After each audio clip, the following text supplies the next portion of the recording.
One of the most misunderstood, misinformed, willingly ignored topics, on this planet, in my opinion, is the topic of Israel, the borders, Jerusalem, and all this kind of stuff. Welcome. Good morning, firstly.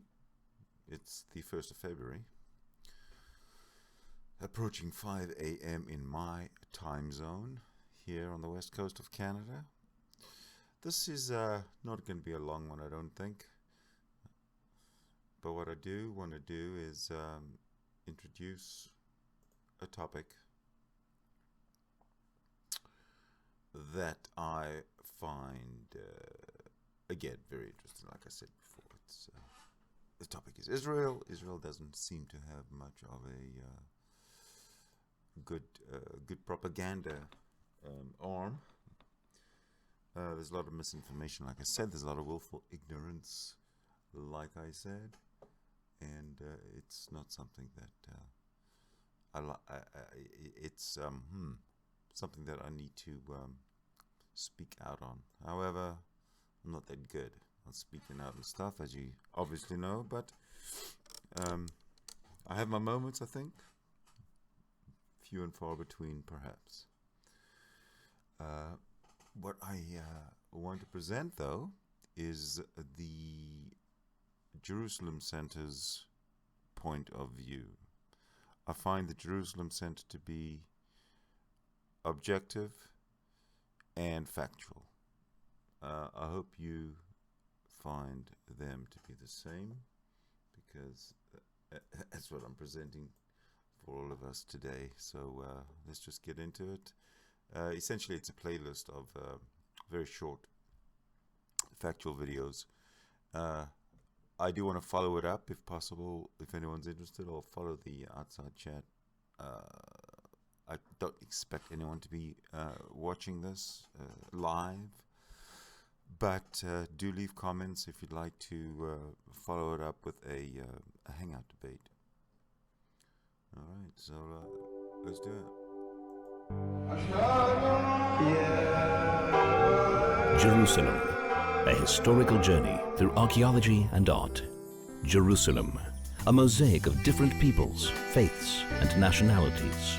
Nevertheless, despite this diversity, under the sovereignty of Israel, Jerusalem is a city that works. But has it always been this way?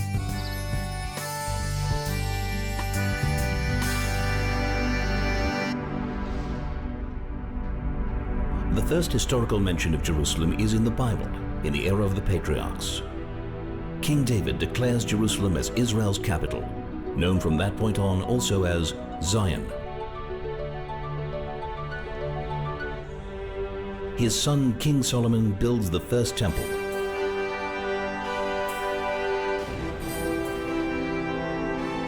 But the temple is destroyed by the Babylonians, and the Jews are exiled. King Cyrus's declaration enables the Jews to return and rebuild the temple.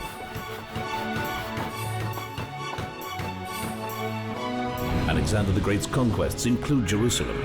However, his successors desecrate the temple, which leads to the Maccabees' revolt against the Greeks' imposition of Hellenism. The Roman Empire seizes control, and King Herod renovates the temple. A large-scale revolt against a corrupt and vicious Roman reign fails. The Second Temple is destroyed, and the Jews are banned from Jerusalem. 60 years pass, and Bar Kokhba leads another revolt for the freedom of Jerusalem. But it fails after 3 years of battle. Jews are banned from the city, renamed by the Romans Aelia Capitolina, in order to eradicate its Jewish heritage. Roman Emperor Constantine converts to Christianity and reinforces the ban on Jews entering Jerusalem. A new religion, Islam, sweeps through the Middle East. Non-Muslims are declared second-class citizens. Crusaders conquered Jerusalem in a bloodbath of Jews and Muslims. 2,000 Jews are burnt alive in the main synagogue, and the city is depopulated of its previous inhabitants. The first organized mass Jewish return arrives from France and England. The Mamluks defeat the Christian kingdom of Jerusalem, and building and renovating of synagogues and churches is banned. The great Mishnai commentator Rabbi Ovadia of Bartanura settles in Jerusalem. The Ottoman Empire takes over, imposing restrictions on Jews and Christians, and Sultan Suleiman rebuilds the walls. But as the empire declines, Jerusalem is badly neglected.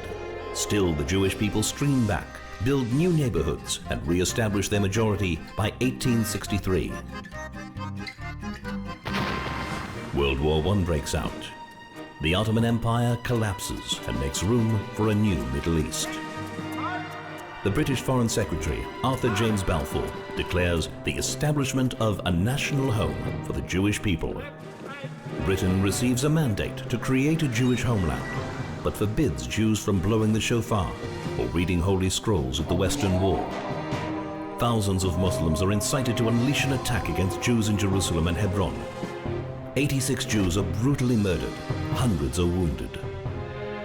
UN Resolution 181 declares Jerusalem as a corpus separatum, a separate entity. A Jewish state is declared as Jerusalem is put under siege, conquered and divided. 58 synagogues are destroyed or desecrated. Harsh limitations are imposed on Jews and Christians for 19 years. The Six-Day War. Jerusalem is reunited and freedom and equality are restored.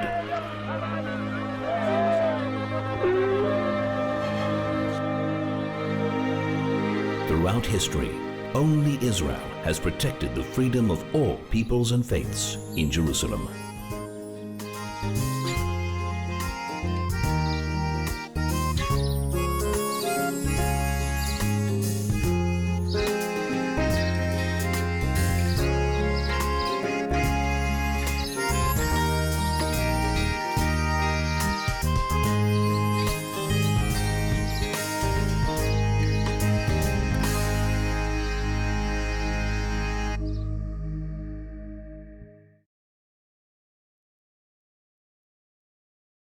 And now joining us in the studio to analyze the growing trend of lone wolf terrorists. Lone wolf attacks. 2 weeks of lone wolf attacks, and once again, Jerusalem is on edge.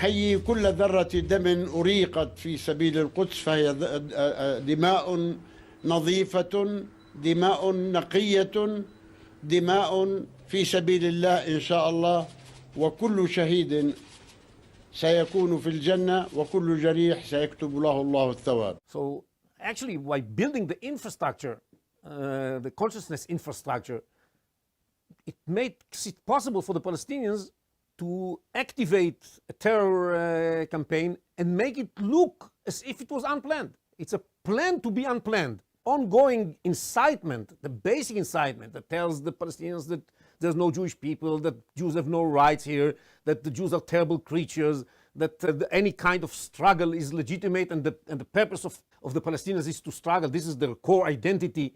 All those issues are planted in their consciousness day in, day out, so that when somebody tells them, now you go and stab, they feel they can make it appear as if it's unplanned. It's something that's coming from their own initiative, and not because somebody told them, because it's so unorganized.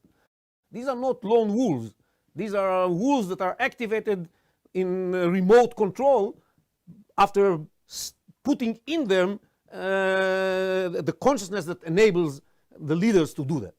Chairman Abbas had set relatively clear parameters for this Haba, this popular uprising. The first objective here was to differentiate this uprising from Hamas and its brutal tactics. Therefore, the tools that were to be utilized in this uprising were tools that any Palestinian, and specifically younger generation, can find or create by themselves.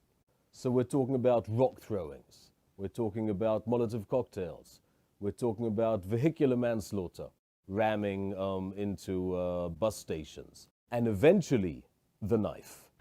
ايش بتقولي لشباب الضفة؟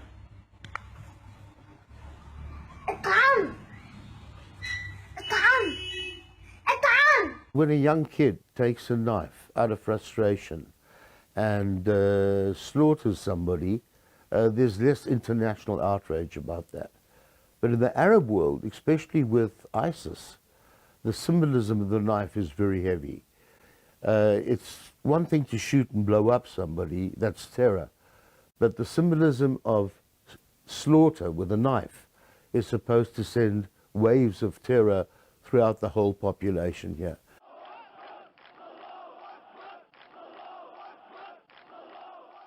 I surveyed 181 attackers from this last terror wave in order to try and find a pattern.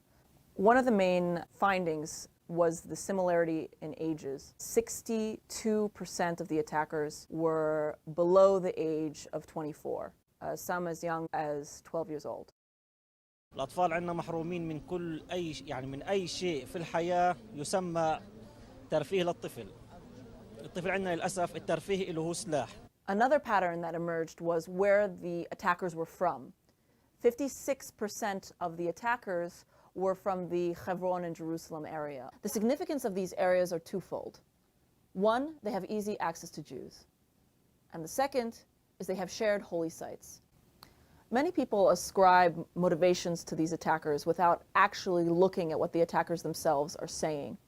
And what they're saying is this: they're posting on their Facebook page and they're posting on their social media that their desire to become a shaheed, to become a martyr, to die for Al-Aqsa, to protect their holy sites, to avenge previous deaths, to avenge martyrs, and to emulate them.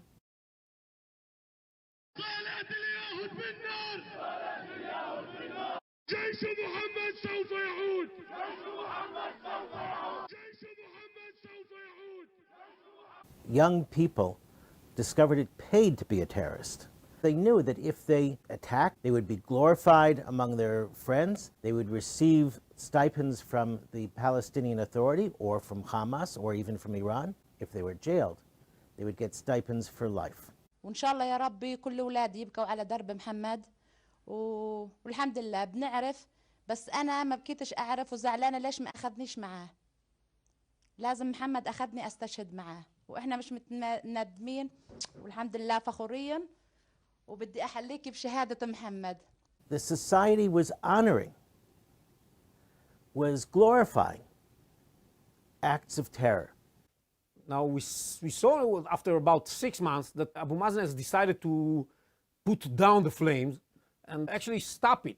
As a result of that, he sent his security forces to the schools and told people to stop stabbing the Jews. It's amazing how successful he was in instigating the terror campaign, because in one school they found 70 knives in the school bags of children. This is like crazy. But when the order came to stop it, more or less within one night it stopped.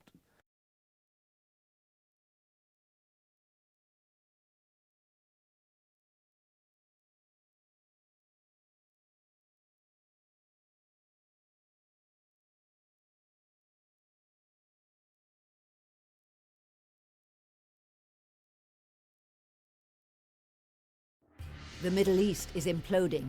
In the past few years, there have been violent revolutions, military escalations, and armed conflicts in Egypt, Libya, Syria, Iraq, and more. Iranian proxies are undermining regimes as conventional armies are losing ground to terrorist groups like Hezbollah and ISIS, resulting in the crumbling of Arab states. Some have argued that this turmoil has enhanced Israel's security. the disintegration of the Syrian and Iraqi armies, which used to pose a major threat, and the peace treaties with Jordan and Egypt now enable Israel to make territorial concessions, they contend. Is Israel really in a position to make concessions on its borders? The Western Israel must now prepare to defend themselves against a new kind of enemy. The terrorist groups gaining power in the Middle East today are not like those of the past, comprised of small, secretive cells carrying out hijackings, shootings and suicide bombings. We're now confronting terror armies. The British Army faced this threat in Iraq and Afghanistan, and Israel is facing these threats along all of its borders. That's why strategic depth as a key to defensible borders is still crucial as a first line of defense. Hamas in Gaza has evolved from an underground terrorist group into the ruling regime and a formidable military force. With army bases, former lines of command, fighting brigades, special forces, including naval commandos, offensive tunnels, thousands of rockets, anti-tank and anti-aircraft missiles. The same goes for ISIS and Hezbollah, who have armored vehicles, advanced artillery, missiles, drones, and more. Hezbollah, which is deployed along Israel's northern borders, has already threatened to invade the Galilee in the next war. All of that is a proof of the importance of having defensible borders. While some of these terror groups may fight each other, they still share the common objective of destroying Israel. They flaunt violations of accepted humanitarian norms that oblige all those involved in armed conflict. Another prominent force which has taken advantage of the Middle East turmoil is Iran. In Iran's attempt to achieve regional supremacy, the Islamic Republic has financed, armed, and mobilized expeditionary forces to topple governments, seize territories, and tighten their imperial grip across the Middle East. We're witnessing this Iranian-backed expansion in Yemen, Syria, Lebanon, and in other places. And these forces are currently encircling Israel. Once Iran becomes a nuclear threshold state, the escalation of terrorism against Israel will only rise. Iran supplies Hamas, Palestinian Islamic Jihad, and Hezbollah with advanced rockets, weaponry, and know-how.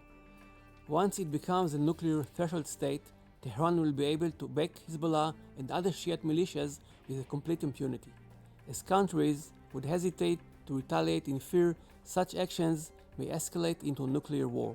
In addition, we cannot rule out the options of Iran transferring nuclear technology to its Middle East proxies.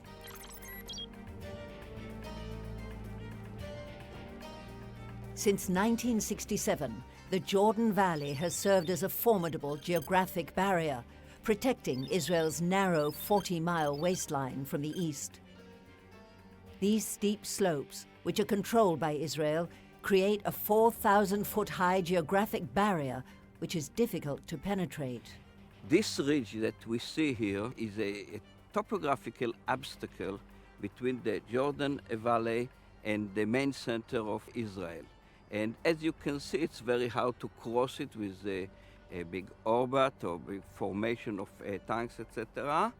And there are only 5 passages, so it's easy to defend. And the area is wide open, so you can deploy here to division once it's needed. And in our region, it's needed every couple of years. We need this defensive border, the Jordan Valley, because it gives us, first of all, the minimal strategic depth of only 40 miles between here and the Israeli seashore. It gives us a decent way to protect ourselves if there will be an attack from the outside, and it gives us also the ability to fight terrorism effectively. If Israel don't control this area, the Iranians will just enter it in the same way that they enter South Lebanon, the same way that they provide help to the Hamas in Gaza. Infiltrators could then easily reach the western slopes of the mountain ridge which overlook Israel's entire coast. The large population centers around Tel Aviv and Haifa, strategic industries and military facilities. Israel's main transportation arteries and only international airport Ben Gurion would become easy targets. Given this background, it is easy to understand why the vast majority of Israeli security authorities have strongly opposed concessions in the Jordan Valley.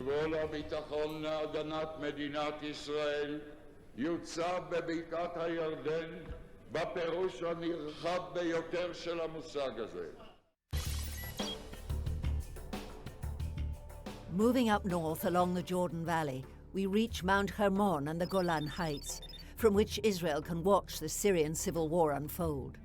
Prior to the 1967 war, this kibbutz, like many other Israeli villages and towns, was bombed and shelled on a regular basis by Syrian army forces deployed on this elevated area overlooking the Sea of Galilee. All the arguments from the last 25 years that said Israel could safely withdraw from the Golan Heights have been exposed as based on false premises. Had Israel withdrawn from the Golan, we could have easily had ISIS and Al-Qaeda bearing down on the Sea of Galilee and northern Israel.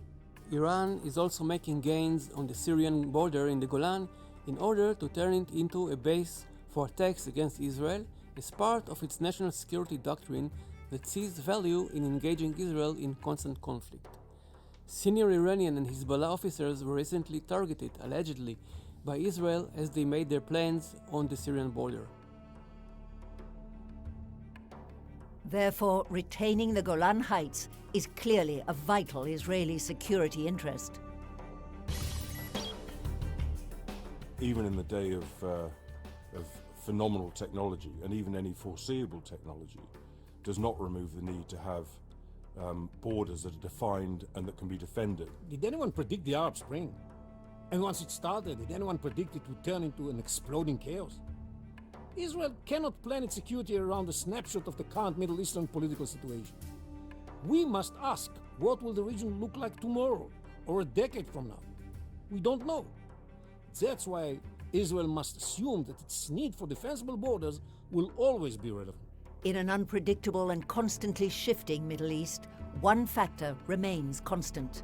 Defensible borders are vital to Israel's security.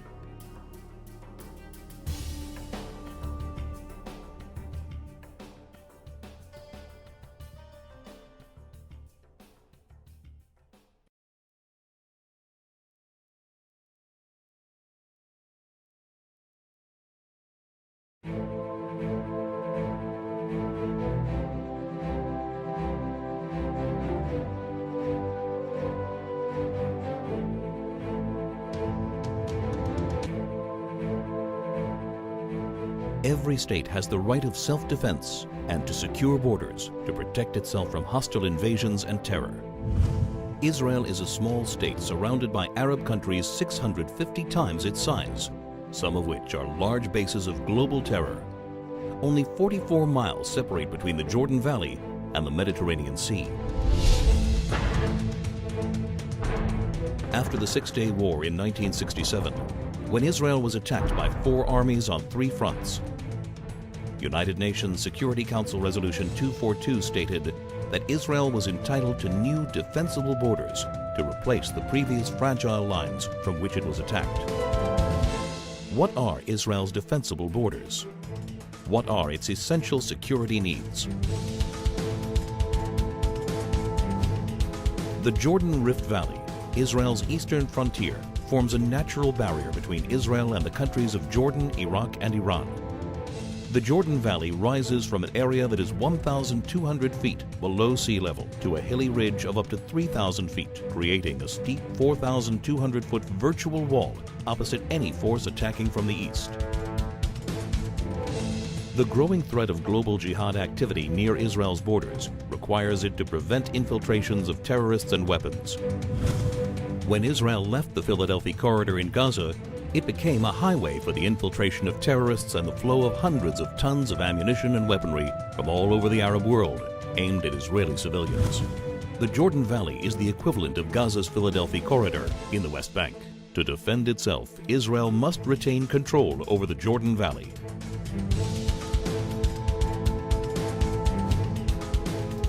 This is Israel's mountain ridge, rising up to 3,000 feet.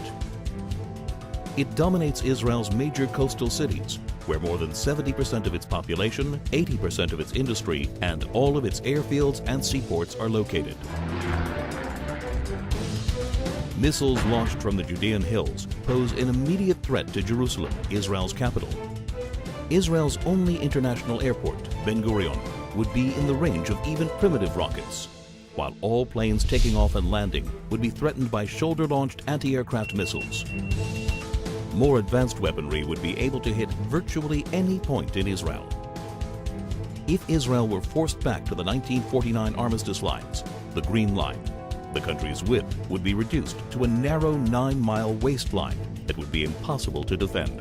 That's why any future arrangement must include Israeli control over key areas of the mountain ridge and a demilitarized Palestinian state. Israel's narrow borders means a combat aircraft can cross the entire country in under 4 minutes. In less than 2 minutes, an enemy plane could penetrate the country's airspace via the Jordan Valley and reach Jerusalem. In order to thwart an aerial attack on Jerusalem, a hostile plane must be shot down at least 10 miles east of the capital to prevent it from crashing into major population centers. Therefore, Israel must be able to identify hostile planes before they cross the Jordan River line and intercept them shortly after. To defend itself, Israel must control the airspace over the West Bank. Israel's transportation arteries, and in particular the Trans-Israel Highway, enable travel and connection between Israel's regions. They also assure the mobility of the Israel Defense Forces in case of attack. Protection of these vital arteries is essential in order to ensure that 1. Civilians aren't victims of terrorist gunfire. 2. Regions of the country cannot easily be cut off. 3. The mobility of Israel's defense forces is not hindered in the case of invasion. To defend itself, Israel must control its main arteries of transportation.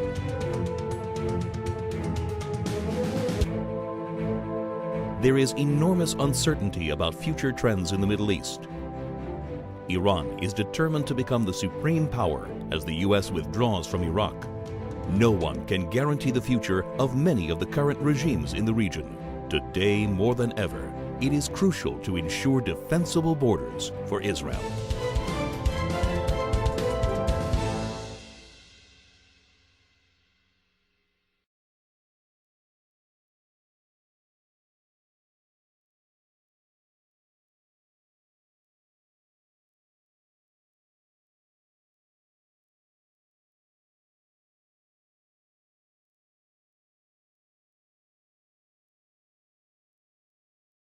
Should Israel withdraw its military from the Jordan Valley and rely on international forces for its security?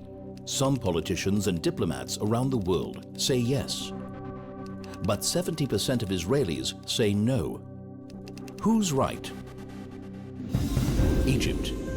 After the Suez Crisis, the United Nations Emergency Force, UNEF, is deployed in the Sinai Peninsula.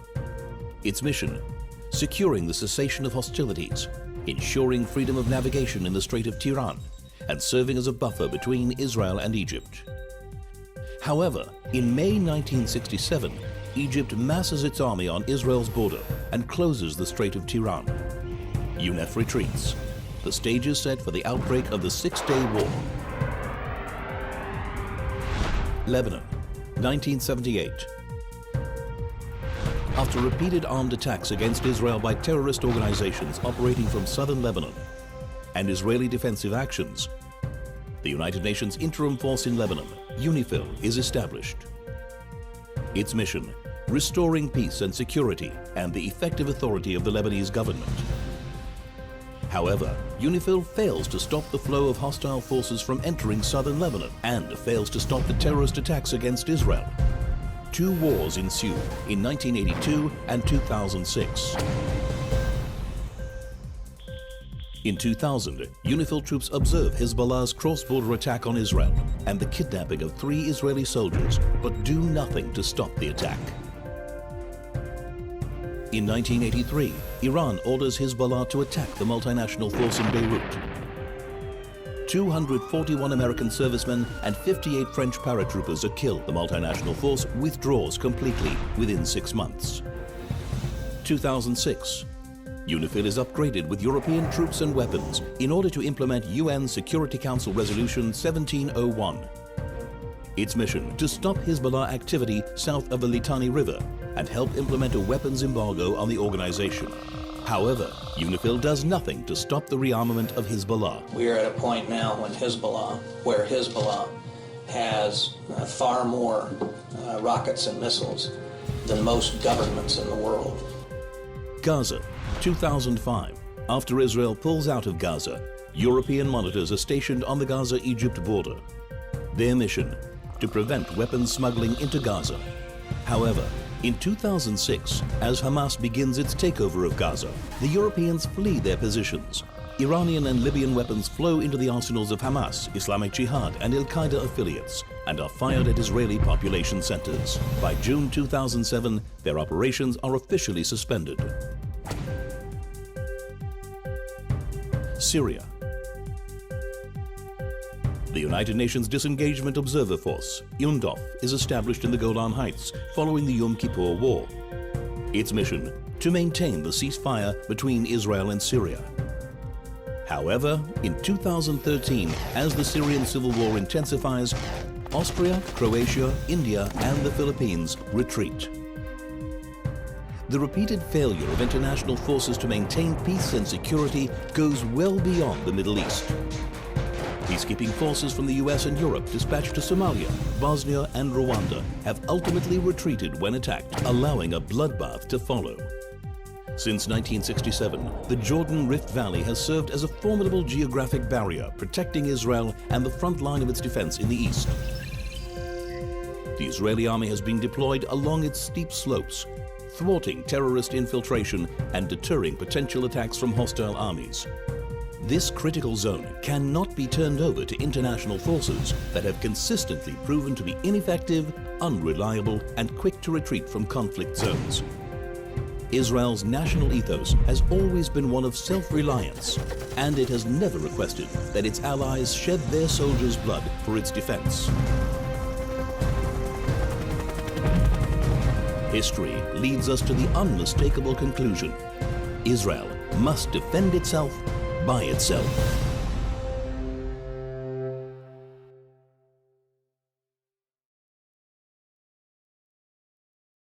Dividing Jerusalem, the east for the Arabs, the west for the Jews. Such a simple solution. Or is it not? There is no true division of Jerusalem into east and west.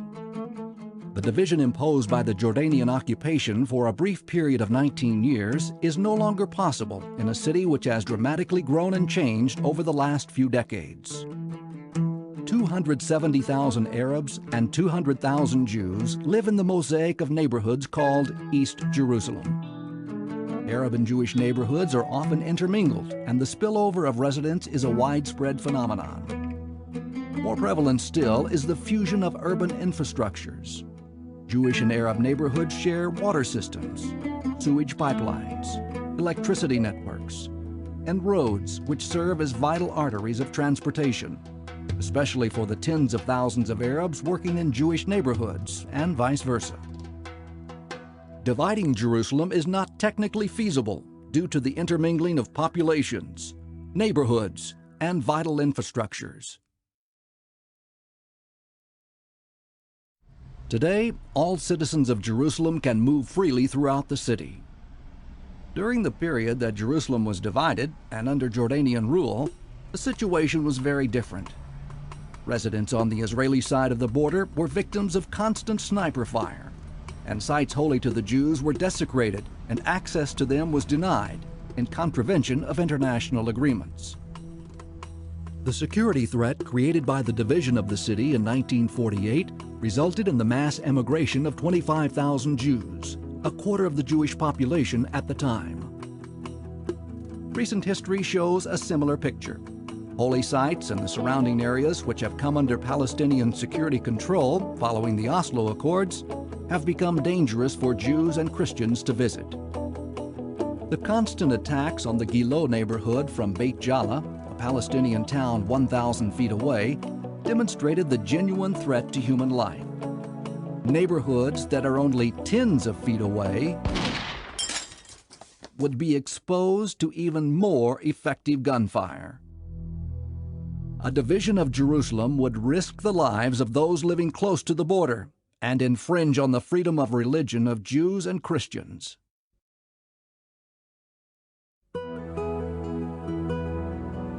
Throughout history, the only times when all residents of Jerusalem, Christians, Muslims, and Jews, have enjoyed freedom of religion and other benefits of democracy have been under Israeli sovereignty. The residents of Jerusalem share medical and welfare facilities, academic institutions, shopping centers, and recreation sites. A recent public opinion poll conducted by the American Pector Institute shows that a plurality of Jerusalem Arabs prefer to remain under Israeli rule. That conclusion was corroborated when Israel began building the security fence, and some 70,000 Arab residents left their homes to ensure they remain under Israeli sovereignty. If Jerusalem were to be divided, Arab residents would prefer to continue working in Israeli Jerusalem, thus enjoying the higher income and the social and welfare benefits offered by Israel in comparison with those given by the Palestinian Authority. This would weigh heavily on Arabs trying to make a living on the other side of the fence, a situation which already exists at the entrance points to Jerusalem from areas which have been transferred to the Palestinian Authority.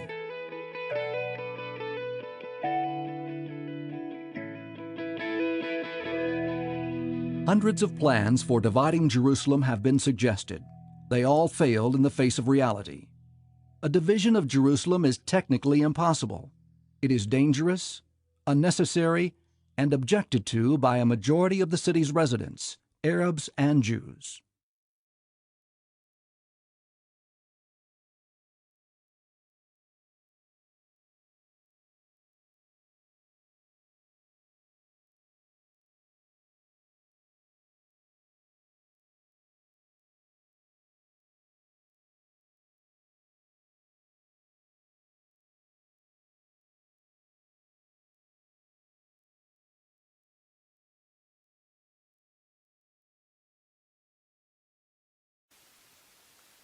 Professor Uzi Rubin, former director of Israel's Arrow anti-missile defense system, thank you for joining us.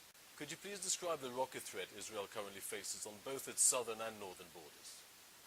In my opinion, because of the change in the nature of the battlefield, the change in technology, and the change in the perception, new perception by our enemies, the rocket and the missile threat is now the major threat to Israel. It's not just a terrorist threat anymore. It used to be just a terrorist threat because missiles and rockets could terrorize cities.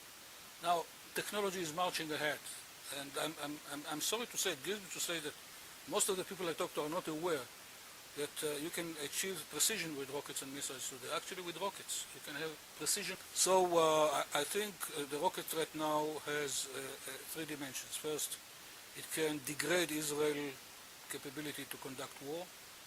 Second, it can degrade Israel's economic capability to support a war, try to run a war without electricity, for instance.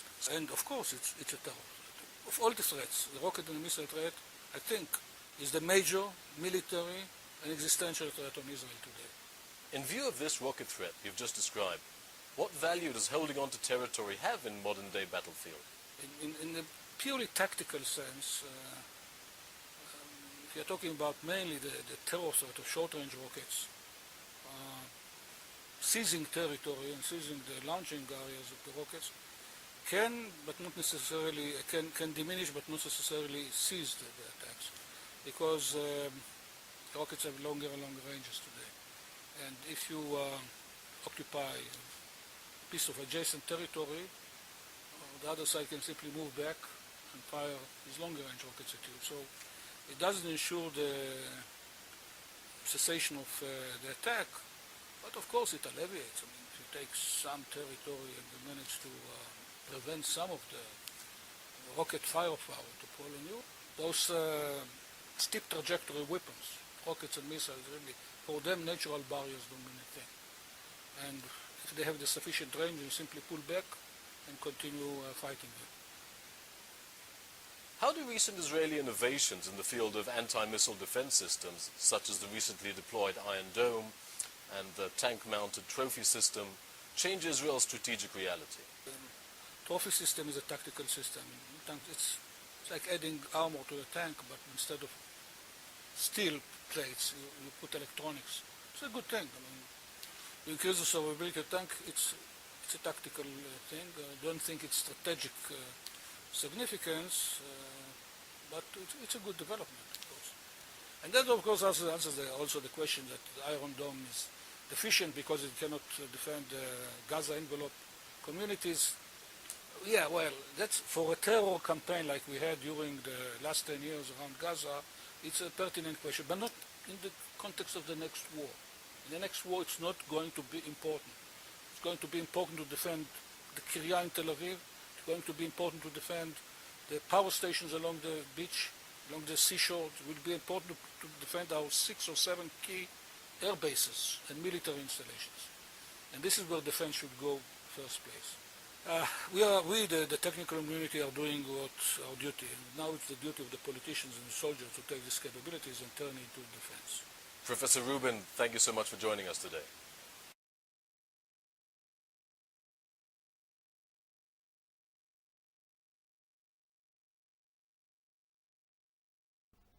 By taking the actions that I've outlined and many other significant measures during Operation Cast Lead, the IDF did more to safeguard the rights of civilians in a combat zone than any other army in the history of warfare. I've spoken of the considerable British and American efforts to operate within the laws of war and to reduce unnecessary civilian casualties. The IDF faced all the challenges that I've spoken about, and more. Not only was Hamas's military capability deliberately positioned behind the human shield of the civilian population, not only did Hamas employ the range of insurgent tactics I talked through earlier, they also ordered, forced when necessary, men, women and children from their own population to stay put in places they knew were about to be attacked by the IDF. Fighting an enemy that is deliberately trying to sacrifice their own people, deliberately trying to lure you into killing their own innocent civilians, and Hamas, like Hezbollah, are also highly expert at driving the media agenda. They will always have people ready to give interviews condemning Israeli forces for war crimes. They're adept at staging and distorting incidents. Their people often have no option than to go along with the charades in front of the world's media that Hamas so frequently demand, on pain of death. What is the other challenge faced by the IDF that we British do not have to face to the same extent? It is the automatic Pavlovian presumption by many in the international media and international human rights groups that the IDF are in the wrong, that they're abusing human rights. So what did the IDF do in Gaza to meet their obligation to operate within the laws of war? When possible, the IDF gave at least 4 hours' notice to civilians to leave targeted areas targeted for attack. Attack helicopter pilots tasked with destroying Hamas mobile weapons platforms had total discretion to abort a strike if there was too great a risk of civilian casualties in the area. Many missions that could have taken out Hamas military capability were cancelled because of this. During the conflict, the IDF allowed huge amounts of humanitarian aid into Gaza. This sort of task is regarded by most military tacticians as risky and dangerous at the best of times. To mount such operations, to deliver aid virtually into your enemy's hands, is to the military tactician normally quite unthinkable. But the IDF took on those risks. In the latter stages of Cast Lead, the IDF unilaterally announced a daily 3-hour ceasefire. They dropped over 900,000 leaflets warning the population of impending attacks to allow them to leave designated areas. A complete air squadron was dedicated to this task alone. Leaflets also urged the people to phone in information to pinpoint Hamas fighters, vital intelligence that could save lives.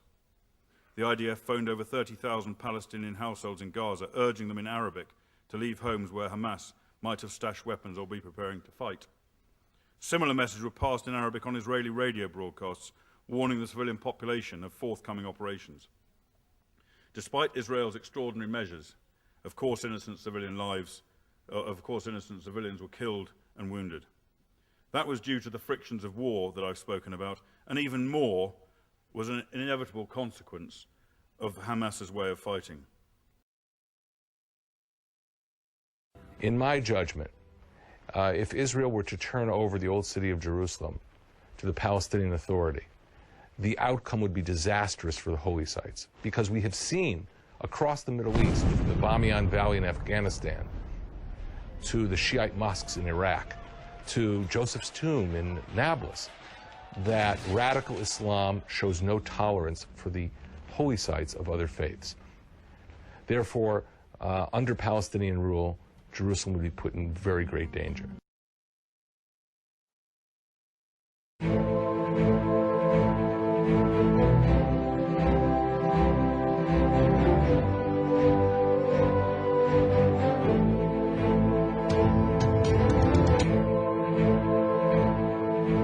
Every state has the right of self-defense and to secure borders to protect itself from hostile invasions and terror.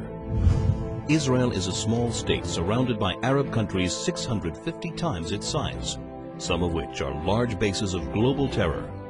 Only 44 miles separate between the Jordan Valley and the Mediterranean Sea. After the Six-Day War in 1967, when Israel was attacked by 4 armies on 3 fronts, UN Security Council Resolution 242 stated that Israel was entitled to secure and recognized boundaries, effectively new defensible borders, to replace the previous fragile lines from which it was attacked. What are Israel's defensible borders? What are its essential security needs? The Jordan Rift Valley, Israel's eastern frontier, forms a natural barrier between Israel and the countries of Jordan, Iraq, and Iran. The Jordan Valley rises from an area that is 1,200 feet below sea level to a hilly ridge of up to 3,000 feet, creating a steep 4,200-foot virtual wall opposite any force attacking from the east. The growing threat of global jihad activity near Israel's borders requires it to prevent infiltrations of terrorists and weapons. When Israel left the Philadelphia corridor in Gaza, it became a highway for the infiltration of terrorists and the flow of hundreds of tons of ammunition and weaponry from all over the Arab world, aimed at Israeli civilians. The Jordan Valley is the equivalent of Gaza's Philadelphia corridor in the West Bank. To defend itself, Israel must retain control over the Jordan Valley.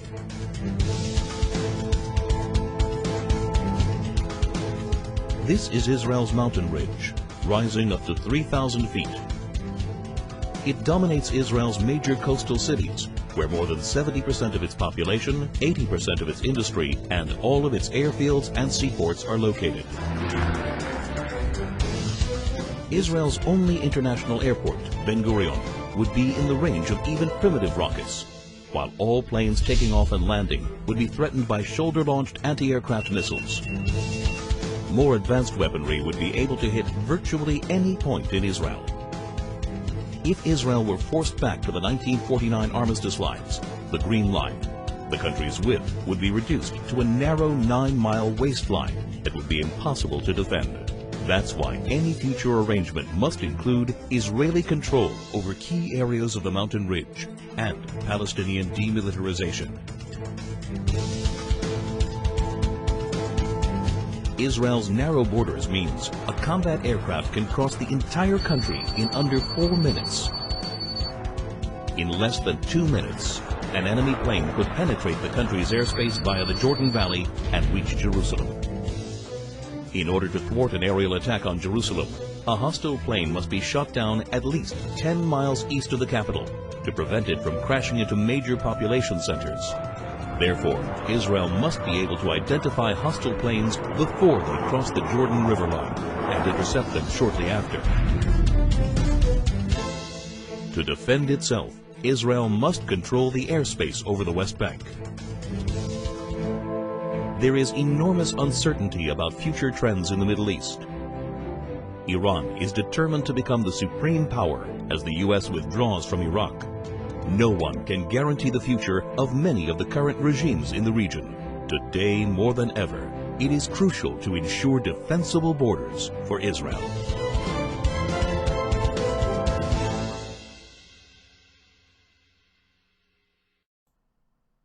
Well,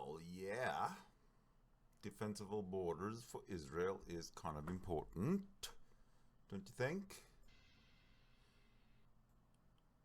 Well, because I do.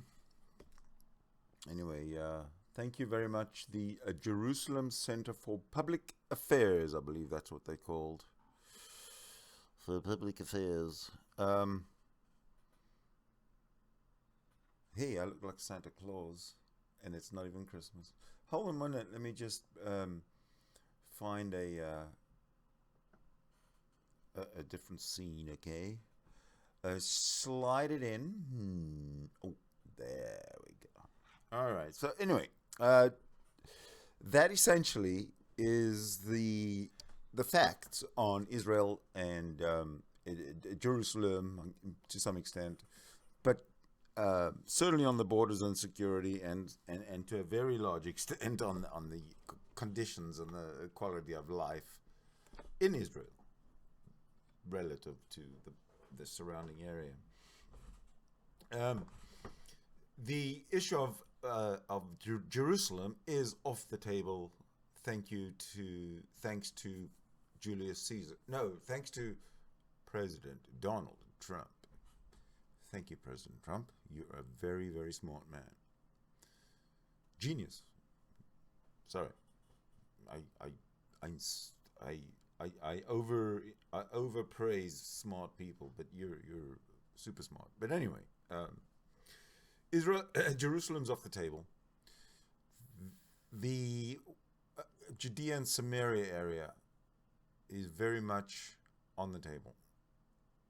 And in my opinion, there is no other solution than a one-state solution, where that one state is the state of Israel, a Jewish state. But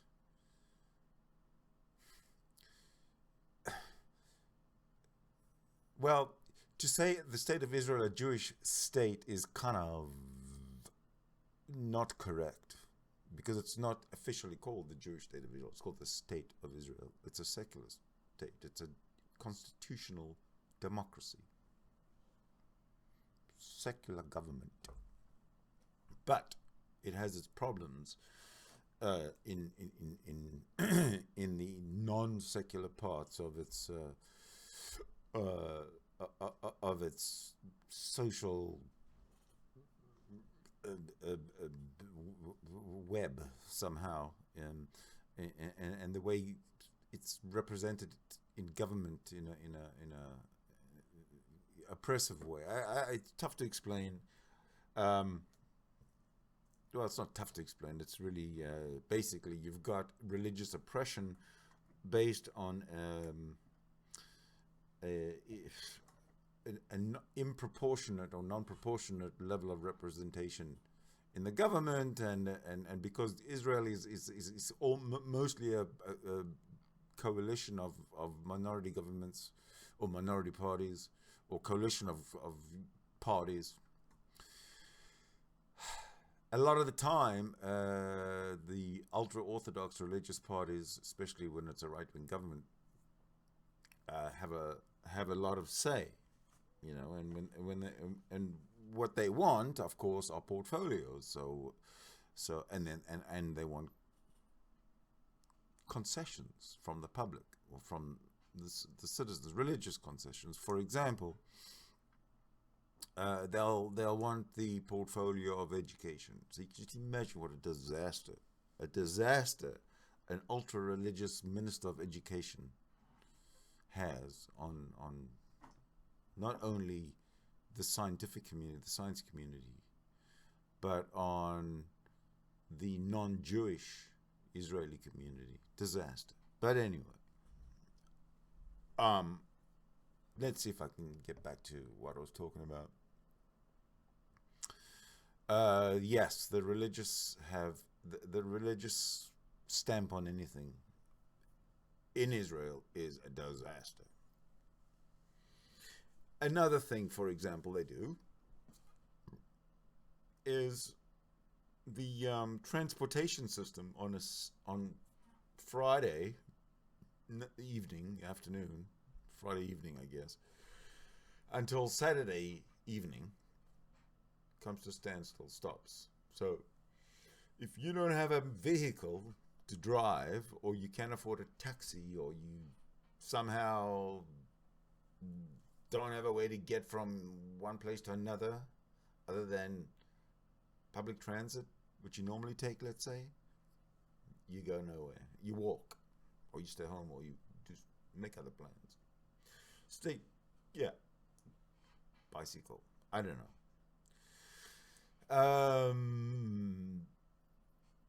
So religion. Oh, and also the stores, the opening of stores on Saturdays. You know, there's a lot of control over that.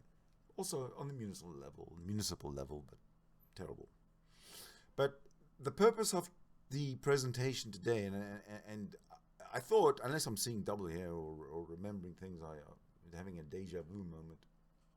One of the videos that was presented in the playlist was duplicated. I'm just going to say that particular video, the one I think is duplicated, it's important that it was duplicated, because there was a very important message, and that was that the borders of Israel have to run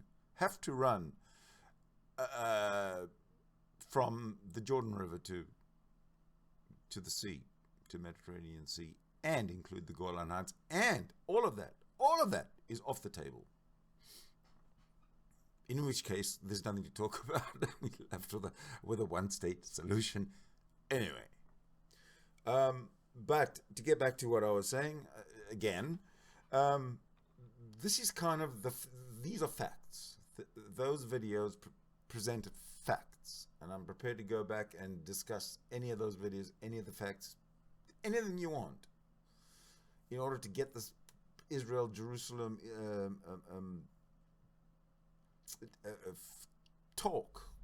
conversation moving along. Let's figure it out. Let's put it to bed and talk about something else, because it's got to be done. Now, as you saw, when Donald Trump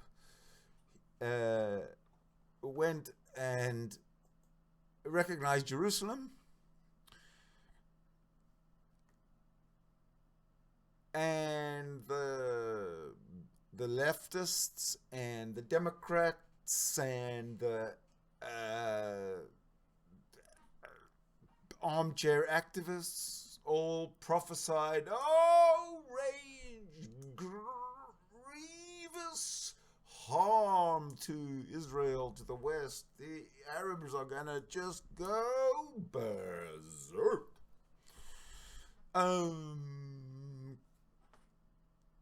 Crickets is what we pretty much heard. You know, a couple of little kids throwing stones is pretty much that's about as violent as it got, I think. So yeah, you know, Donald Trump is a smart guy, you know, and I can tell you, I'm 100% sure that if Bibi Buddy, Benjamin Netanyahu, the Prime Minister of Israel, if he would annex Judea and Samaria today, like right now, get on it. We pretty much get the same kind of yawny, maybe a little bit, you know, the territory's bigger, but you get the same yawny response ultimately, and the reason I say that is because of Gaza. Gaza is essentially going to have to be it's either going to be ultimately called the State of Gaza, the Islamic State of Islamic Republic of Gaza, or it's going to be called Palestine. To me, that's the unfortunate result of what's going to happen. But that's not what I want to happen. What I want to see happen is Palestine, the Palestinian homeland. What I want to see there is that the Palestinian homeland which exists already under a different name, just be renamed from Jordan to Palestine. And boom! Number one, you got a state, a Palestinian state, okay, with borders, with infrastructure, with government, smart, set up by the British, you know, legit. And number two, you got refugees who want to come back to Palestine. Come on back, because now you got your Palestine. I mean, that is got to be the solution that Donald Trump has got in his head. I don't know what's in his head, but he's very, very, very pragmatic. And not only is he pragmatic, besides being pragmatic, he's persistent and productive. In other words, he doesn't stop until he gets the result that he knows he needs.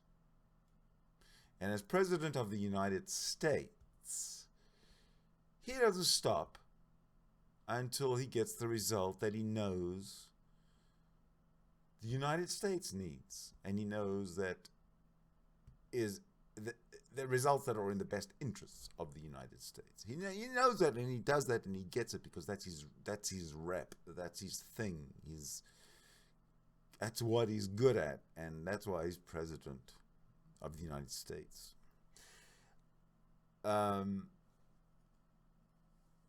Regarding the God thing, which is kind of niggling me about Donald Trump, because that never ever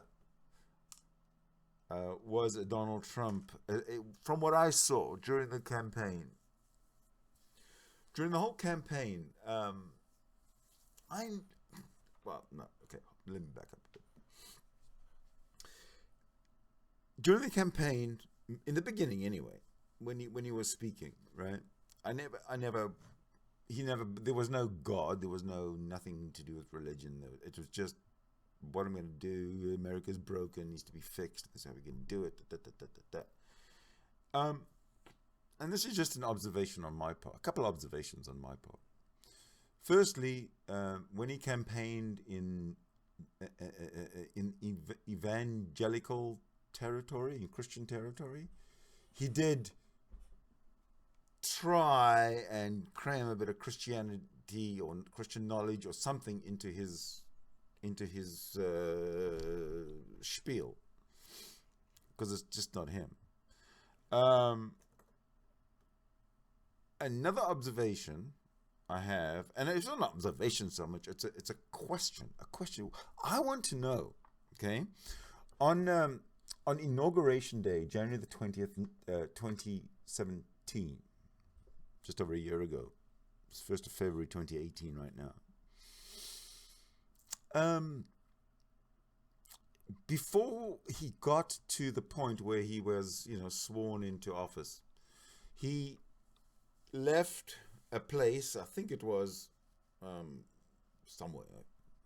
It's the part of the protocol. You leave point A and you head down this avenue to where you're going to be sworn in. But on the way, you stop in at the Catholic Church.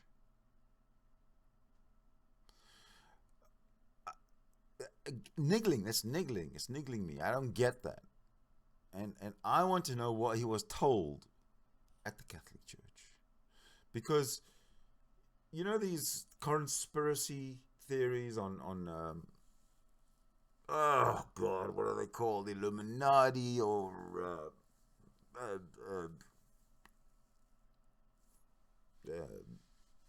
New World Order, or whatever conspiracy theories are out there about, the few families with the big money that control everything. I want to take everything that's kind of dangling there, and I want to get answers. So I want to know what he was told, who he met, in the Catholic Church, because since he's become president, you know, there was a short little drive or walk, whatever it was, between the Catholic Church and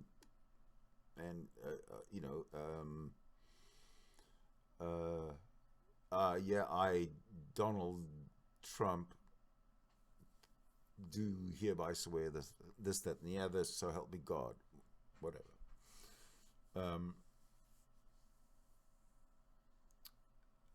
I want to know what he was told in the Catholic Church, because it bothers me, because there's something, and the reason it bothers me is because of what Donald Trump is actually coming up with now. Even at the State of the Union, it was lots of God. Yes, it's God. Oof. It's just not him. There's something that's it must be a heavy lobby of some sort. So that's about the only thing that's bothering me. I'm sorry, but I'm a hat adjuster. What can I say? But that's about the only thing that's bothering me about President Trump is the whole God thing that he's trying to, for some reason or other, bring to the forefront, and not just kicking to the background and saying, yeah, just. But it quite possibly is a political thing that he has to do, while it's only his second year in office. So until it becomes until it actually stands in the way of his logical thinking and political decision making, I'll just leave it there as an observation. On the topic of conspiracy theories and things left dangling, there's a few things that are left dangling, you know, through what I've experienced and whatever was experienced. And I refer specifically to that day. Not everybody here cares or was even alive that was eventually could be watching this. But that day on the 11th of September 2001, September 11th, 2001. The Twin Towers were hit by planes. The Pentagon was hit by something. What bothers me, though, is the hole in the ground that with steam, smoke, something coming out in the field in Pennsylvania. Because the video that I remember seeing, I think it was a helicopter video, obviously a helicopter video. There was this big hole in the ground, looked charred. And I mean, big being, you know, big enough for a fuselage, maybe, I don't know, to go straight down like a drill. But there was no wreckage. There was no destroyed pieces. There was like nothing. It was just this. Oops. It was just this plume, slight. See, I don't know. It looked more like the end result of, you know, when you burn a whole pile of trash, and at the very, very end there's a little bit of smoldering smoke. That's kind of what it looked like. If you'd have said to me, if I was told that was a trash burning crew or something, you know, 2 or 3 people standing around, I would say, yeah, okay. And yet, you tell me that a big jet full of fuel and some people crash landed there, and there's no people, and there's no wreckage, and there's no bits and pieces, and there's a dangling question. You know what I mean? I'm still trying. In fact, if anybody can, damn, I keep on hitting this damn pop, whatever they call it. If anybody can provide me some kind of a reasonable, rational answer conclusion to this dilemma that I have about this hole in the ground in Pennsylvania on September 11th, 2001, please leave a comment below. Thank you.